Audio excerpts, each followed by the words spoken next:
What happens when arrogance and prejudice collide at 40,000 feet? A captain, secure in his authority, looks at a black woman sitting in the most expensive seat on a private jet and sees only someone who doesn't belong. He orders her to move, to go to the back, to get out of sight. He threatens her, belittles her, and tries to have her arrested. But he's made one fatal mistake.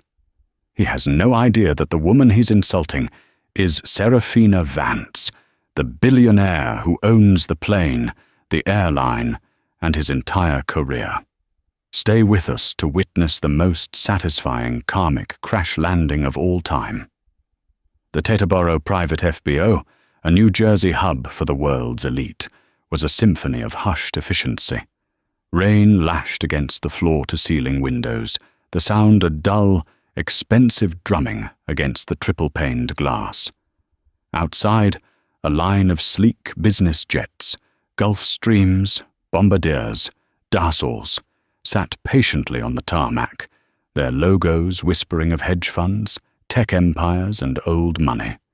Inside the Signature Air Terminal, the atmosphere was one of sterile luxury. The scent of dark roast coffee and subtle, citrusy air freshener hung in the air. A woman sat alone in a leather armchair, tucked away in a corner. She wore simple, heather-grey athleisure, a pair of worn-out sneakers, and her hair was pulled back in a simple, elegant twist. She wasn't scrolling on a diamond-encrusted phone. She was reading a dog-eared paperback copy of a classic sci-fi novel.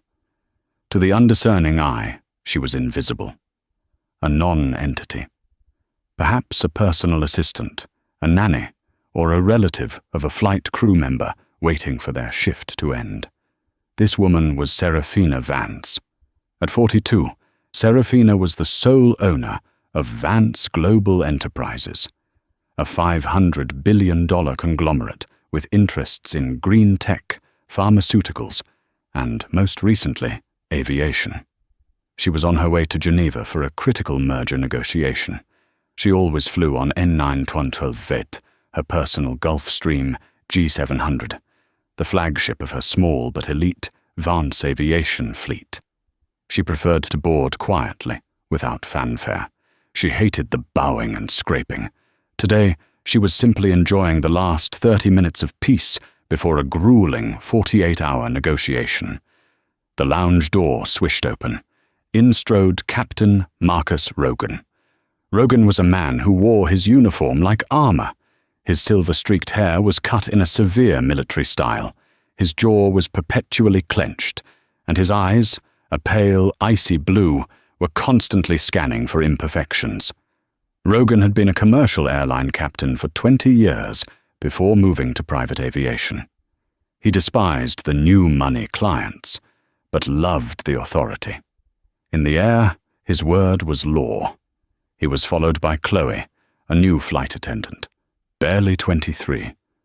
She held a clipboard, her smile nervous and bright. "Captain," Chloe said softly, "I've cross-checked the catering manifest. Everything is aboard. Ms. Bishop's special request for the Blantyre water is—" "Later," Rogan snapped, not looking at her. His gaze had fixed on Serafina. He didn't see a client. He saw a problem. He saw disorder. He strode over to Serafina, his polished black shoes squeaking on the marble floor. He stopped directly in front of her, casting a shadow over her book. Serafina slowly looked up. "Ma'am," Rogan said, his voice a low, authoritative rumble. "This lounge is for passengers and flight-critical personnel only." Serafina blinked. "I'm aware." "Then you must be aware that you are in the wrong place," he continued, his tone laced with impatience. "The crew lounge is down the hall to the left. If you're waiting for a pickup, you'll need to move to the main reception area. We need to keep this space clear for our clients." Serafina looked around the opulent, completely empty lounge. "Clear?" Rogan's patience snapped. He saw her understated clothes, her race, and her lack of fawning respect, and he made a calculation. This is a secure area. I don't know who you're with, but our primary guest is arriving, and I won't have the lounge cluttered. Please move. Now. Chloe, standing behind him, went pale. She had seen the owner's file. She knew exactly who this woman was. She opened her mouth, but a single warning glance from Captain Rogan silenced her. He thought Chloe was just embarrassed by this stranger's presence. Our primary guest? Serafina asked, her voice dangerously quiet. She closed her book, her finger marking the page. I wasn't aware I was expecting anyone else. You? Rogan let out a short, insulting laugh. Ma'am, you are not expecting anyone. I am. My client, Miss Elizabeth Bishop, is boarding this G700. I am the captain, and I am ordering you to leave the passenger lounge. Right on cue, the lounge doors opened again. A tall woman in a severe white power suit walked in, flanked by two assistants. This was Elizabeth Bishop, a potential investor Rogan was trying to impress for a side business he was running. He had graciously offered her a lift to Geneva on the company jet, implying it was his personal perk. Elizabeth, Rogan boomed, his entire demeanor shifting to one of fawning charm. He turned, physically blocking Serafina from view. Welcome, welcome. So glad you could make it. We're just clearing out the last of the staff. He jerked his head back at Serafina, a clear, dismissive gesture. Get her out of here, he muttered to Chloe. Elizabeth Bishop looked past him, her eyes flicking over Serafina with utter disinterest. Serafina met her gaze. She knew Elizabeth Bishop. They were supposed to be meeting in Geneva. This was, it seemed, a very impromptu pre-screening. Captain, Serafina said, her voice cutting through Rogan's schmoozing. I believe there has been a misunderstanding. There is no misunderstanding, Rogan snapped, his face turning red. He was being undermined. I gave you an order. Chloe, call security. No, Chloe squeaked, terrified. Sir, please, that's enough, Serafina said. She stood up. She was not tall, but her presence suddenly filled the room. I will board the plane, as I was scheduled to. She walked past the stunned Rogan, past the confused Elizabeth Bishop, and straight toward the door leading to the tarmac. Stop her, Rogan yelled. She doesn't have authorization. But Serafina was already through the door, the rainy wind whipping at her jacket as she walked calmly toward her own Gulf Stream. Rogan, his face purple with rage, turned to Elizabeth. I am so sorry. A security lapse. Unacceptable. Please follow me. I will deal with this. I will have her arrested. The cabin of N912I was a masterpiece of bespoke design. It was not the garish gold and marble favored by some billionaires. It was a subtle blend of cream-colored leathers, dark-brushed mahogany, and soft, indirect lighting. It smelled of quiet, old money. Serafina Vance boarded and nodded to the first officer, David Reed, who was in the cockpit finishing his pre-flight. Good afternoon, David. Ms. Vance, David said, turning with a professional smile. Good to see you. We're all set. Flight plan filed for Geneva. Wheels up at 14:30. Should be a smooth ride once we clear this weather system. Excellent. Thank you, she said. She walked into the main cabin, past the galley where Chloe was now frantically arranging water bottles, her hands shaking. Serafina continued to the aft compartment, the owner's suite. There were 4 large, swiveling captain's chairs. She took the one on the starboard side, by the window, her traditional seat. She reopened her book and began to read, the tension of the lounge melting away. This was her sanctuary. Seconds later, Captain Rogan stormed onto the aircraft, followed by a deeply unsettled Elizabeth Bishop. I apologize, Miss Bishop, Rogan was saying, his voice tight. Please take any seat. The main cabin is all yours. I will have this person removed. He stalked down the length of the plane. When he saw Serafina sitting calmly in the owner's chair, reading, his mind simply broke. The sheer, unmitigated audacity. He had told her to leave the terminal. She had not only ignored him, she had boarded the multi-million-dollar aircraft and sat in the primary seat. "Right," he snarled. "That's it." He marched up to her chair. "I am not going to warn you again. You are now trespassing on a private aircraft. That is a federal offense. I am Captain Marcus Rogan, pilot in command. I am ordering you by my authority to vacate this seat and deplane immediately."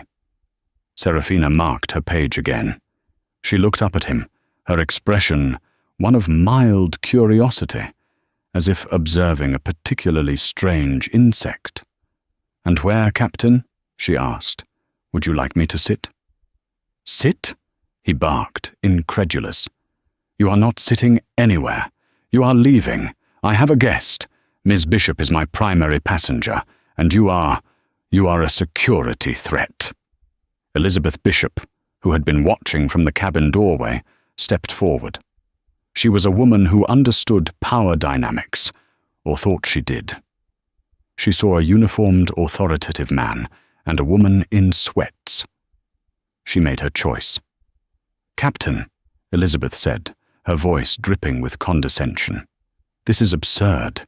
Why is she even on the plane? I thought Vance Aviation was supposed to be the best.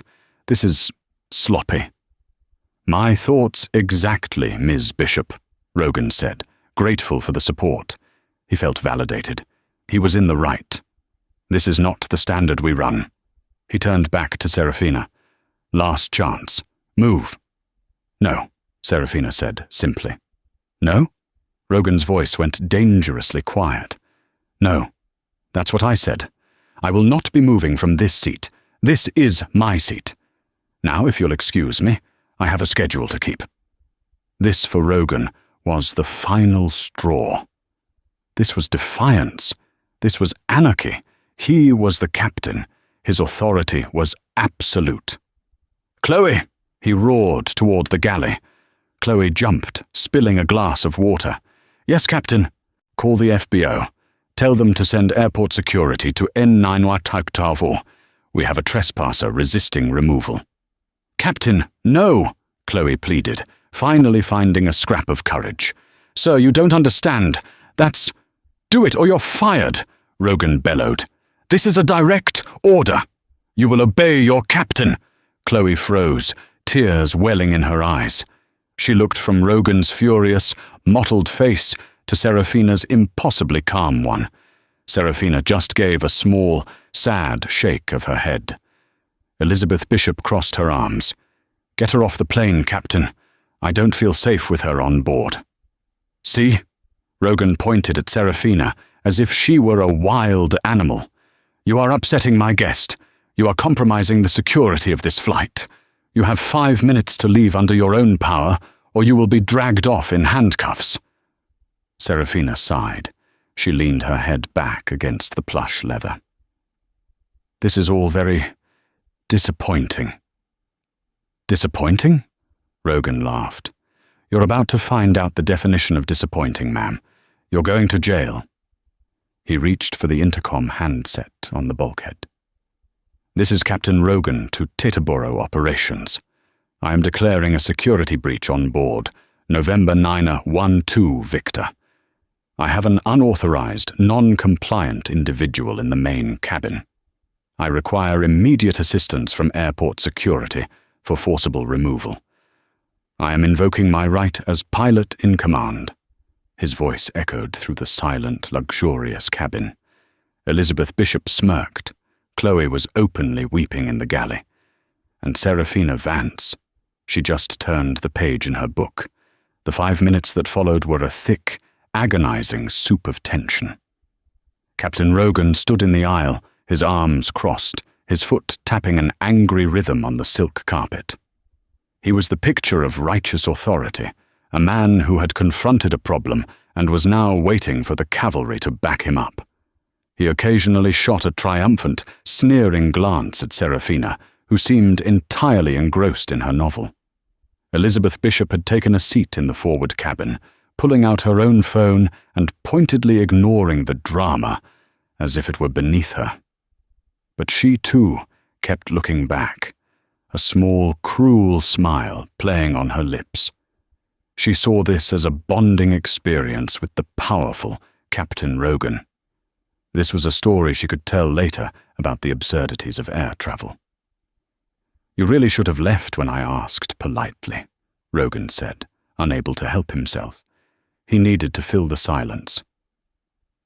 "I tried to be reasonable. I gave you the chance to just go to the crew lounge. But you had to push it. You had to be difficult." Serafina looked up. "Difficult? Or in my assigned seat?" "Assigned?" Rogan scoffed. "Who assigned you? The pilot you're sleeping with? The cleaning crew supervisor? You have no assignment here. You are a stowaway. A very, very stupid one." The first officer, David Reed, had heard the commotion from the cockpit. He unbuckled and came back into the cabin. He was a veteran flyer, a man who had seen everything. He looked at Rogan, then at Serafina, then at the crying flight attendant, and a deep, worried frown creased his forehead. "Marcus," David said, keeping his voice low and professional. "What in the hell is going on? We're 5 minutes from our wheels-up time." "I'm handling a security situation, first officer," Rogan said stiffly, angry at the interruption. "This person has refused to deplane. Security is on the way." David looked at Serafina. He didn't recognize her personally. Vance was famously private and rarely visited the hangars, but he recognized the type. The quiet, understated, effortless power. The kind that didn't need to shout. The kind Rogan, with all his bluster, could never hope to achieve. He also noted she was sitting in 4B, the seat always blocked for the owner. "Captain," David said, moving closer to Rogan and turning his back to Serafina. "Are you absolutely certain you know what you're doing? The manifest has a single passenger. S. Vance. This is—" "I don't care what the manifest says," Rogan hissed, his ego now fully engaged. He couldn't back down, especially not in front of Elizabeth Bishop. "Chloe clearly made a mistake, or this woman stole a badge. She is not a client. Look at her. She's in track pants. She is a problem, and I am solving it." "Are you questioning my command, David?" David held his hands up. "I'm just advising you to pause, Marcus. Just for 1 minute. Let's verify." "There's nothing to verify. I gave her a lawful order. She refused. End of story. Now get back to the cockpit and finish your checks." "Captain, I can't finish the checks until the cabin is secure, and right now, you are the one making it unsecure." This was too much for Rogan. His first officer was siding with the trespasser. "That's insubordination, David. You're on report." "So be it," David said, and he turned to Serafina. "Mum, I am First Officer David Reed. I apologize for the confusion. Is there anything I can get you? A coffee? Water?" Serafina gave him a small, genuinely warm smile. "Thank you, David. A bottle of still water would be lovely. And perhaps one for him." She motioned to Rogan. "His blood pressure seems dangerously high." The insult was so precise, so calmly delivered, that Rogan actually sputtered. You!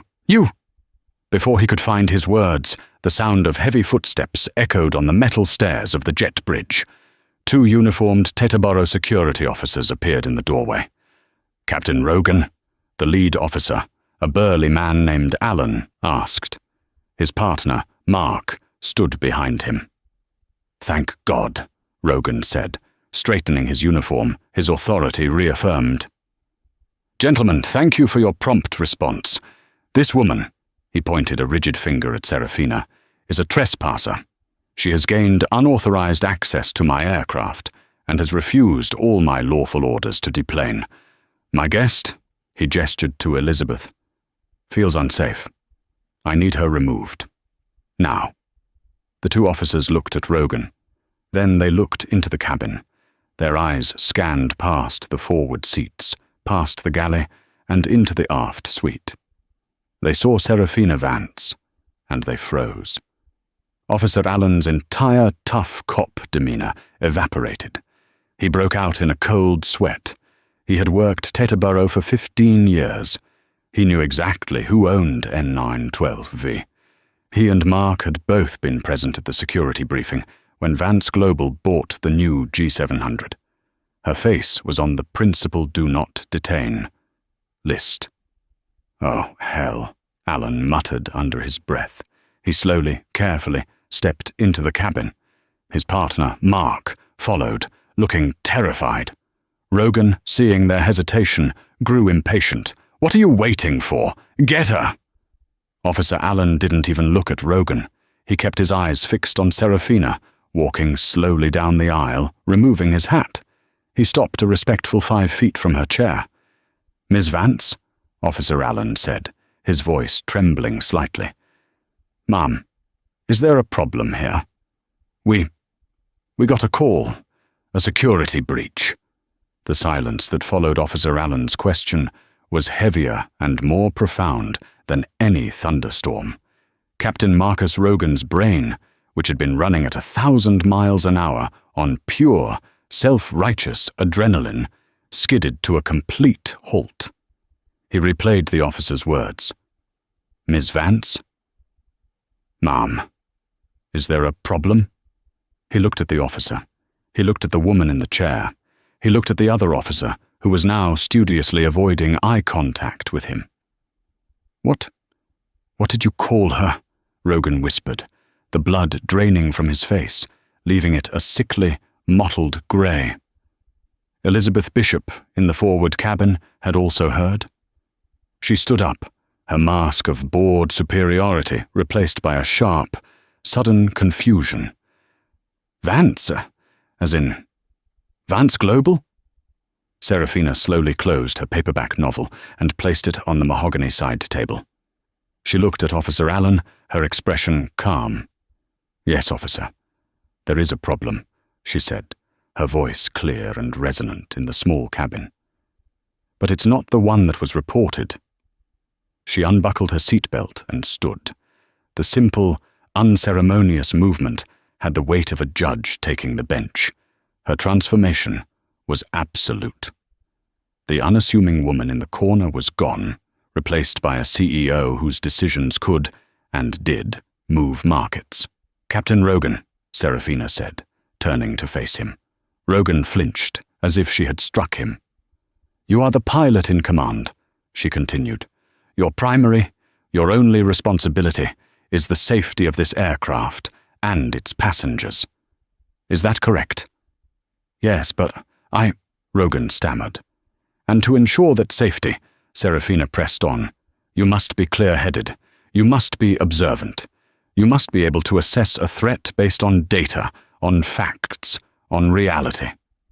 She took a step toward him. He unconsciously took a step back. "Tell me, Captain, what fact led you to believe I was a threat? Was it my clothing, my book, the color of my skin?" I didn't recognize you," Rogan protested, his voice cracking. You're not... I've never seen you before." "You've never seen me because I detest fanfare," Serafina said, her voice dropping to an icy chill. "I pay your salary, Captain Rogan. I pay it so that I don't have to deal with this. I own Vance Aviation. It is a subsidiary of Vance Global Enterprises. My name is Serafina Vance. This is my airplane." Each word was a hammer blow. Rogan physically staggered, grabbing the back of a seat for support. His mind was a frantic blur, trying to find an escape route, a justification, a way out of the bottomless pit he had just dug for himself. No, it's a mistake. You can't be." "She is," First Officer David said from behind him, his voice full of grim satisfaction. I tried to tell you, Marcus. She is the S. Vance on the manifest. She is the owner." Elizabeth Bishop let out a small, horrified gasp. She now understood. This wasn't some arrogant pilot's private perk. She was a guest on Serafina Vance's personal jet. Serafina Vance, the woman she was supposed to be negotiating a 9-figure deal with in Geneva. And she had sided with the employee. She had called the operation sloppy. "Oh my God," Elizabeth whispered, slumping into her seat. Serafina ignored her. Her focus was entirely on Rogan. "You didn't just fail to recognize me, Captain," Serafina continued, her voice clinical. "You assaulted me. You belittled me. You humiliated your own flight attendant, Chloe, who knew who I was and was too terrified of your temper to speak. You directly contravened your first officer, who tried to warn you. And you did it all in front of a guest." She turned to Officer Allen. "Gentlemen, I apologize for you being called away from your duties. This was not a security breach. It was a failure of leadership." "Ms. Vance, not a problem at all," Officer Allen said, quickly pocketing his hat. We'll just be going. Unless you need us to." He looked pointedly at Rogan. Serafina held up a hand. "Stay one moment, officer. You were called to remove someone, and you are correct. Someone is being removed." She locked eyes with the trembling Captain Rogan. "You," she said, "are a liability. You are impulsive. You are arrogant. And your prejudice makes you a danger in a job that requires absolute, unbiased judgment. You are a walking lawsuit, and you are a disgrace to the uniform you wear." "Please," Rogan begged. He was a broken man. The armor was gone. "Ms. Vance, please, it was a misunderstanding. A terrible, terrible mistake. I'm sorry. I apologize." "You are sorry you got caught," Serafina replied, without a shred of pity. "You are not sorry for what you did. You are just sorry it was me. If I had been a staff member's relative, if I had been a guest of a mechanic, you would have followed through. You would have had me arrested. Your apology is worthless." She paused, letting the finality of the moment sink in. "Captain Rogan, your employment with Vance Aviation is terminated, effective immediately. Your flight credentials are revoked.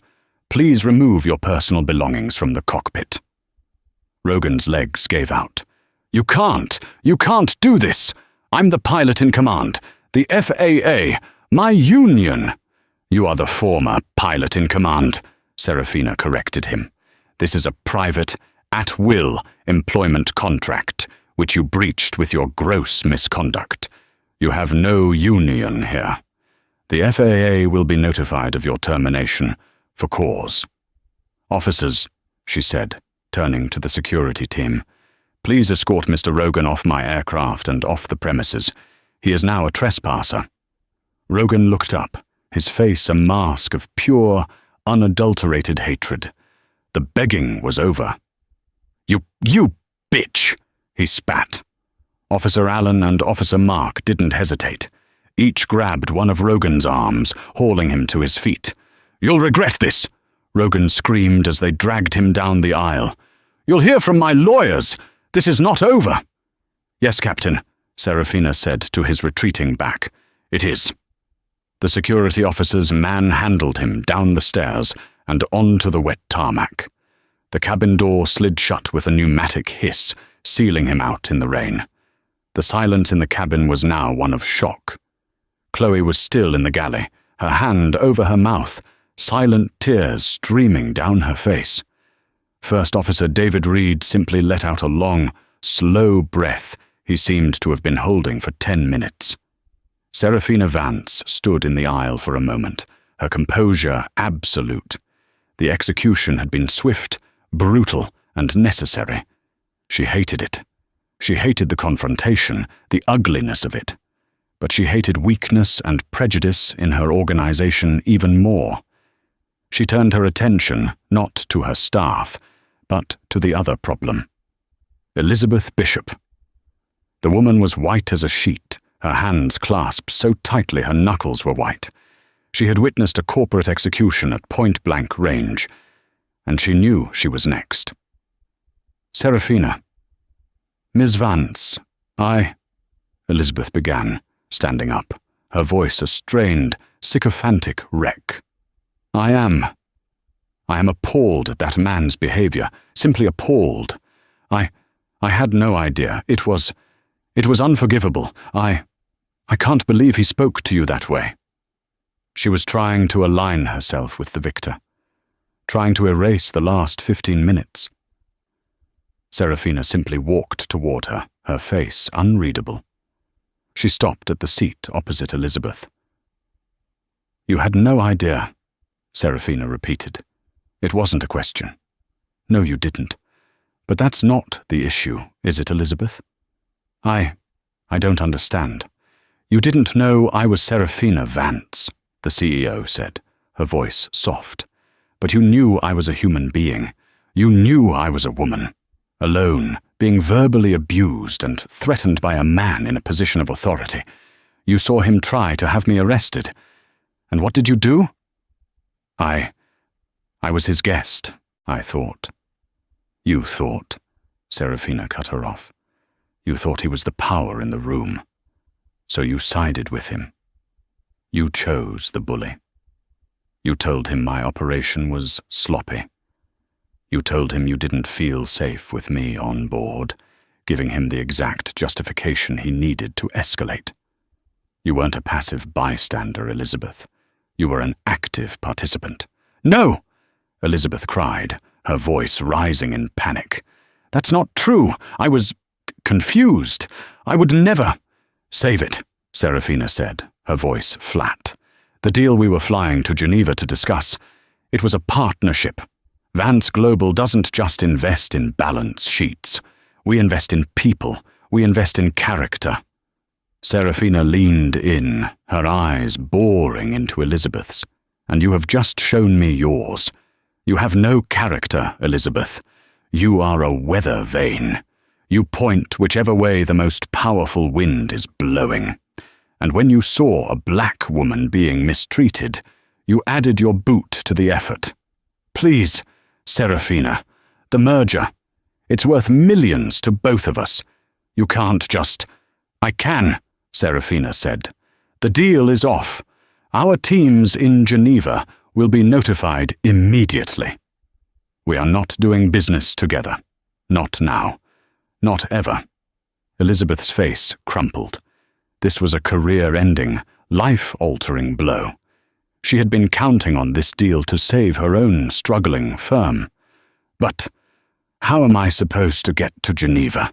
She whispered, the last, pathetic plea of a woman who had lost everything. Serafina looked at her with something approaching pity, but it was cold. I imagine Captain Rogan is still on the premises. Perhaps you can share a taxi. She turned away. Chloe? Chloe, hearing her name, ran out of the galley, wiping her eyes. Yes, Miss Vance? Please show Miss Bishop the door. Her invitation to travel on N912 leave has been revoked. Yes, ma'am. Chloe, her voice shaky but firm, walked over to the stunned businesswoman. Miss Bishop, this way, please. Elizabeth Bishop, utterly defeated, grabbed her briefcase. She looked back at Serafina, her eyes filled with a desperate, pleading hatred. But she said nothing. She knew it was useless. She followed Chloe to the door. Chloe opened it, spoke briefly to the FBO ground crew, and Elizabeth Bishop descended the stairs, disappearing from view, her white suit already looking grey in the pouring rain. The cabin door hissed shut for the second time.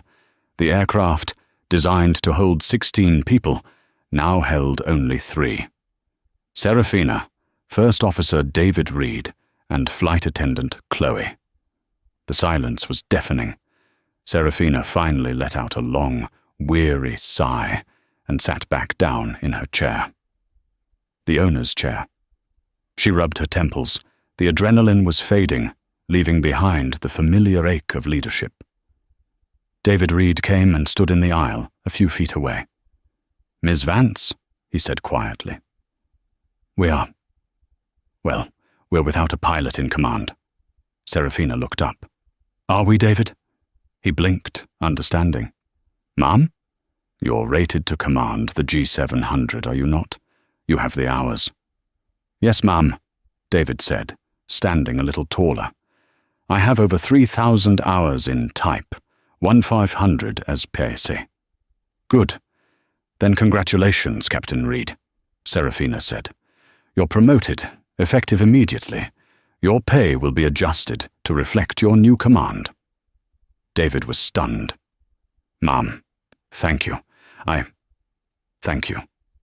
"You earned it," Serafina said.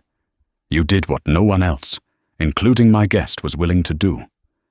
You questioned authority, not for the sake of defiance, but for the sake of rectitude. You tried to warn him. You put your own career on the line to do the right thing." I knew he was wrong," David said. "That's all it takes," Serafina said. "Now, Captain, we are significantly behind schedule, but we still need to get to Geneva. The merger may be off, but my other meetings are not. The problem is you need a co-pilot." "Yes, ma'am," David said, his mind already shifting to logistics. "I can call the Vance Aviation scheduling hub. We have reserve pilots on standby. It might take 2, maybe 3 hours to get someone here, briefed and ready." 3 hours, Serafina mused. "That puts us into Geneva too late. My 9 a.m. meeting will be scuttled." She looked at David. "Can you fly this plane legally without a first officer?" "Under Part 91 rules for this specific airframe." "No, ma'am," David said. "The G700 requires a 2-pilot crew, period. I can't fly you alone. It's not legal and it's not safe." Serafina nodded. She had known the answer, but she was testing his integrity. He hadn't flinched. He hadn't offered to bend the rules for the new boss who had just promoted him. He had given her the safe, legal, correct answer. "Good," she said. "Then 3 hours it is. Make the call. Get the best reserve pilot you have. I don't care what it costs." "Yes, ma'am," David said, a new, confident energy in his step. He turned and headed for the cockpit to make the call. Serafina was alone for a moment. She looked out the window at the rain. The karmic consequence for Rogan was absolute, the loss of his career. The consequence for Elizabeth was financial and social ruin. But there was one person left. "Chloe," Serafina called out. The young flight attendant came out of the galley, her eyes red and puffy. She was clutching a tray with a single bottle of water and a glass. She was still trying to do her job. You asked for this, Miss Vance," Chloe whispered, her voice wobbling. "Thank you," Serafina said, taking the bottle. "Sit down, Chloe." She gestured to the seat opposite her, the one Elizabeth Bishop had just vacated. "Oh, no, ma'am, I can't. I'm staff. Sit. Down." Serafina's voice was not unkind, but it was not a request. Terrified, Chloe perched on the edge of the multi-$1,000 leather seat. She looked like a frightened bird. "You knew who I was," Serafina stated. Chloe's face crumpled and she began to cry again. "Yes," she whispered. "Yes, ma'am. I saw your picture in the new hire orientation. We were told to be respectful, but you were afraid of him," Serafina finished. Chloe nodded, misery rolling off her. Captain Rogan, he has a temper. He writes people up for everything. The smallest mistake. The wrong kind of coffee. I'm new. This is my first month. I didn't want to lose my job. I froze. I'm so sorry, Miss Vance. I'll pack my things. I resign." Serafina watched her for a long moment. She saw the fear. She saw the regret. But she also saw the truth. "You're not resigning, Chloe," Serafina said. Chloe looked up, her tear-filled eyes wide with shock. "What? You're not resigning, and I'm not firing you. You're right, you're new, and you were put in an impossible situation by a superior who was an abusive bully. You failed a test, yes, but it was a test you never should have had to take." "But I failed you," Chloe whispered. "You did," Serafina said, unflinching. "You failed me. You failed to protect your boss. You failed to protect your company's values. But unlike Rogan, who failed due to arrogance, or Bishop, who failed due to opportunism, you failed due to fear. Fear is something we can work with. Fear can be overcome." She leaned forward. "You're going to stay with Vance Aviation, and you are going to remember this day. You are going to remember what it felt like to be silent when you should have spoken." I will," Chloe said, nodding. "I'm giving you a new assignment in addition to your flight duties," Serafina said. "You are going to work with Captain Reed and our HR department. You are going to help draft a new company-wide policy, a dignity and respect mandate. It will include a new, anonymous channel for reporting bias and abuse from any employee, especially senior pilots and executives. It will ensure that no new employee is ever put in the position you were in today." Chloe was speechless. You want me to do that?" "I do," Serafina said. "You are the perfect person to do it. You know exactly what it feels like to be on the receiving end. I want that policy written and on my desk by the time we return from Geneva." "Yes, Miss Vance," Chloe said, a new light in her eyes. The tears were gone, replaced by a steel she didn't know she had. "I can do that. I will do that." "Good," Serafina said. She finally smiled, a small, genuine smile. "Now, I think we have about 3 hours to kill. How about you make us both a real cup of coffee, and you can tell me what you really think of our catering service." 3 hours later, a new first officer, a sharp professional named Amelia Hayes, had arrived from the reserve list. She had been briefed by Captain Reed, both on the flight plan to Geneva and, in hushed, urgent tones, on the day's dramatic events. When she boarded, she gave Serafina a crisp nod of respect and immediately got to work. The Gulfstream G700, now under a new, more competent command, finally thundered down the Teterboro runway and lifted gracefully into the stormy sky, punching through the dark clouds into the clear, bright sunshine above. Inside, Serafina worked, her team in Geneva already executing her orders to dissolve the Bishop merger. The financial news wires would be lighting up by morning, but the real karma was still playing out on the ground. When Captain Marcus Rogan was escorted back to the Signature Air Terminal, he was met by the FBO's general manager. The man who had always kissed up to Rogan now looked at him with cold disdain. "Marcus," the manager said, "I've been on the phone with Vance Aviation. You're to turn in your company ID, your FBO access badge, and your airport credentials. You are no longer welcome at this facility." "You can't do this," Rogan protested, but his voice was hollow. "I can, and I have," the manager said. "Vance Global is our single biggest client. They park half their fleet here. You cost this FBO a lot of embarrassment today. We're done." Rogan, stripped of his IDs, was forced to walk out the front door into the public reception area, dragging his rollerboard flight bag. He was just another civilian. He called his old airline, thinking his seniority might get him his old job back. He was told, in no uncertain terms, that they would not be rehiring a pilot who was fired for cause from a high-profile corporate gig. He called his lawyer, who, after hearing the story, told him he had no case. "You did what? To who?"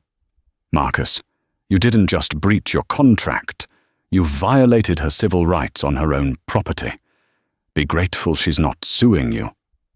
Marcus Rogan, a man who 30 minutes earlier had been the king of a multi-million-dollar aircraft, was now standing in the rain, unable to even get a taxi to take him home. His career was not just over, it was annihilated. For Elizabeth Bishop, the fallout was just as swift. She had managed to get a commercial flight to Geneva, arriving exhausted and humiliated. When she turned on her phone, it exploded. Dozens of messages from her board, her investors, and her staff. The wire services had picked up the story. Vance Global abruptly cancels 9-figure merger with Bishop Strategies. The reason cited was a fundamental misalignment of corporate values. When she finally got to her hotel, her board convened an emergency video call. "Elizabeth, what in God's name did you do?" her chairman demanded. "I just got off the phone with Serafina Vance's COO.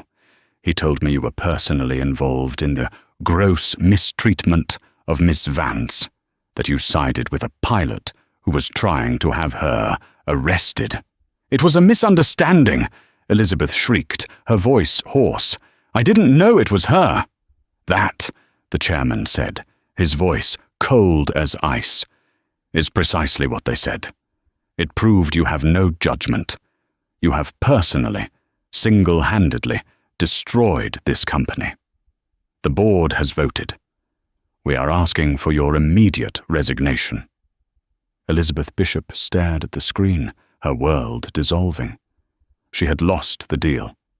She had lost her company. She had lost everything. All because she had chosen to sneer at a woman in athleisure. The return flight from Geneva was markedly different. It was smooth, efficient, and utterly professional. Captain David Reed commanded the G700 with a quiet, unshakable confidence that permeated the entire aircraft. First Officer Hayes, his new permanent partner, worked in seamless sync with him. In the main cabin, Chloe moved with a new, profound sense of purpose. She was still attentive and warm, but the fear that had once defined her was gone, replaced by a focused, professional poise. She anticipated Serafina's needs, managed the cabin's environment perfectly, and did so with an air of ownership she had lacked just days before. Serafina herself had been incredibly productive. With the Bishop deal terminated, she had successfully restructured her Geneva negotiations, pivoting to a different, more stable acquisition that was ultimately more profitable. The news of Elizabeth Bishop's resignation and her company's subsequent stock freefall had been a brief, grim headline she'd scanned and dismissed. The market had rendered its own judgment. As for Marcus Rogan, the aviation forums were already buzzing with the Teterboro takedown. His name was toxic, blacklisted by every major commercial and private carrier.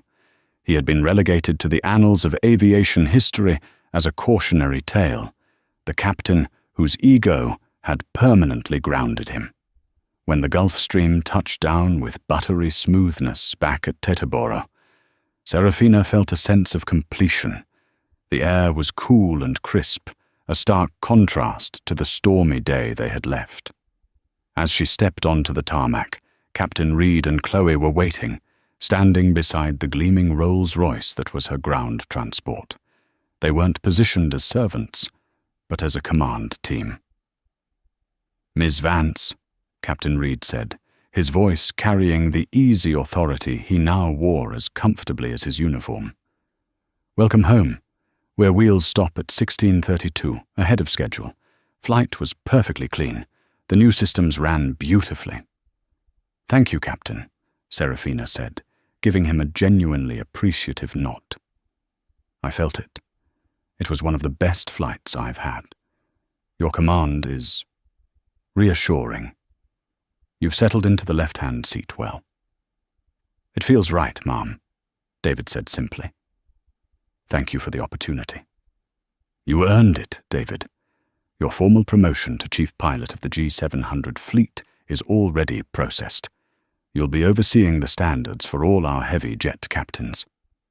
David's eyes widened, but he simply nodded, accepting the new responsibility with the same gravity he'd shown in the crisis. "I won't let you down, Ms. Vance." Then Chloe stepped forward. She held a tablet, but she wasn't hiding behind it. She met Serafina's gaze directly. "Ma'am, as requested, I have the final draft of the new Dignity and Respect mandate. I've already had it reviewed by legal and HR." "You've been busy," Serafina said, impressed. She took the tablet. She scanned the document. It was far more than she had expected. It wasn't just a boilerplate HR memo. It was a comprehensive cultural document. It had clear, zero-tolerance clauses on discrimination and bias, not just based on race or gender, but on perceived status, attire, or role. It had a section titled "The Sanctity of the Cabin," which defined the aircraft as a place of mutual respect, from the owner down to the newest ramp agent. But the most important part, the one Serafina read twice, was Section 4, the Clear Channel Protocol. It was a new, 100% anonymous, third-party managed reporting system. It specifically allowed junior employees, like flight attendants, co-pilots, and ground crew, to report abuses of power by senior staff without fear of retaliation. It bypassed the direct chain of command and went straight to a special ethics committee, of which Serafina herself was a silent member. "This," Serafina said, handing the tablet back, "is brilliant, Chloe. It's strong, it's clear, and it's enforceable. It gives a voice to the very people who feel they don't have one." "That was the goal, ma'am," Chloe said, a proud, firm smile on her face. "I never wanted anyone to feel the way I felt that day. Ever again." "Good. Implement it. Effective immediately," Serafina ordered. "I want a printed, bound copy of this mandate in the seatback pocket of every crew seat, on every aircraft in our fleet, by Monday." "It's already at the printers, ma'am," Chloe replied. Serafina laughed, a rare, genuine laugh. "Of course it is. Chloe, your work on this, your initiative, and your newfound courage have not gone unnoticed. You failed a test under duress, but you have passed every single one since. I've spoken with HR. We're promoting you to cabin service manager and director of onboard training." Chloe's hand went to her chest, but this time it wasn't in fear, it was in shock. "Director? Ma'am, I'm only 23.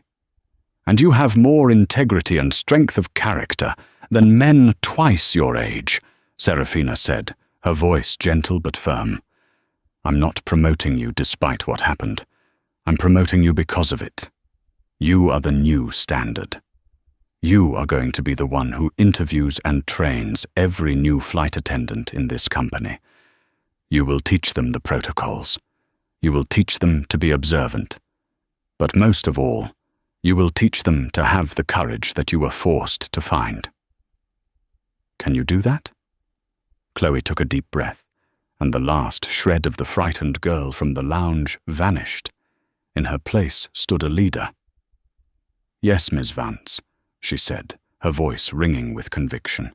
"I can and I will. Thank you. I will not let you down." "I know you won't," Serafina said. She nodded to them both, her new command team, and walked toward her car. The chauffeur opened the door, but before getting in, she paused and looked back. She saw the massive, elegant tail of N912V, her plane, gleaming in the evening sun. And she saw Captain Reed and Manager Chloe, not retreating, but standing together, already deep in conversation, pointing at the aircraft, planning, building. The karma of that day had been a perfect, closed loop. It had violently ejected the toxins of arrogance and prejudice, but it had also created a vacuum, and into that vacuum, integrity and courage had rushed in. Serafina Vance got into her car, not as a billionaire, not as a CEO, but as a woman who knew her company, was finally, truly, in good hands. The standard had been reset. That is the incredible real-life story of what happens when prejudice meets power. Captain Rogan and Elizabeth Bishop learned the hard way that you can never, ever judge a person by their appearance. They assumed the woman in the sweatsuit was powerless, and it cost them everything. Serafina Vance didn't just own the plane, she owned the situation. This is a powerful reminder that true authority isn't in a uniform or a title, it's in your character. And karma always has a final say. What did you think of Rogan's downfall? Was it justified? What would you have done if you were Chloe, the flight attendant? Let us know your thoughts in the comments below. We read every single one. If you love stories of karma and justice, make sure you hit that like button, share this video with someone who needs to see it, and most importantly, subscribe to our channel and ring that bell. You don't want to miss the next story. Thanks for watching.